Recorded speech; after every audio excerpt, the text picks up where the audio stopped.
In this video, we are going to proceed with the operations on two-dimensional arrays. So suppose that you have declared a two-dimensional array like this, int, mat, and 2 rows, 3 columns.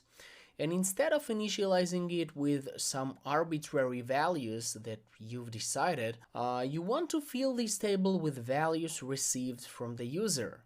You simply want to get all the two-dimensional array values as inputs from the user.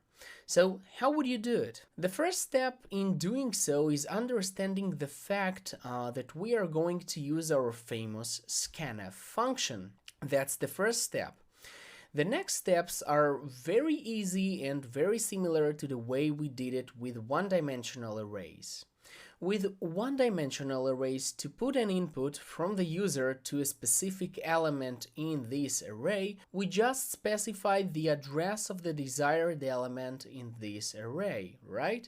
So the same goes here with the two-dimensional arrays. Basically, since we know that our two-dimensional array, or as we sometimes refer to it as a grid of rows and columns, it's just a bunch of sequenced elements sitting somewhere in the memory. So to fill a specific element with a value received from the user, we just need to specify the address of this desired element where we want to store the input. So if, for example, we want to store it inside of the first element, which is at row 0 and column 0, you just specify the element itself, and then you use the scanf function, add the ampersand, and read the value to a given location.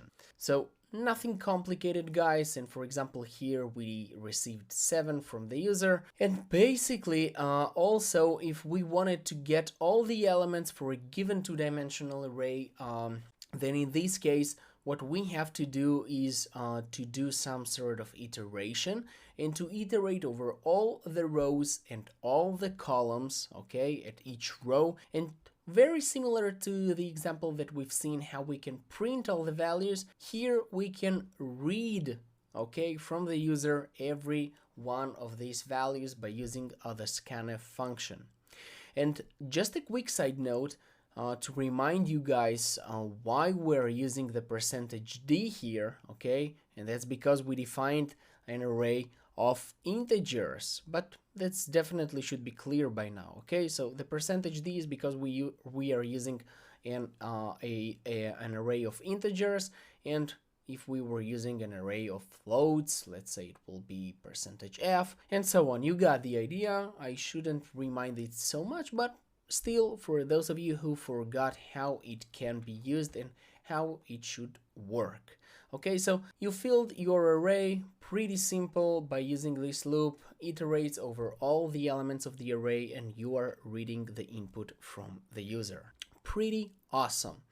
So we talked about the %d, and what else remains for us to do is basically, if you just the second example, if you would have defined an array of doubles, then you simply would have used this kind of %lf, but that's nothing complicated, and I think you already know this much at this point. So what I suggest you guys to do right now is to give it a try on your own, stop this video and write this simple program that gets input from the user and insert these inputs inside of this two-dimensional array that you've just created.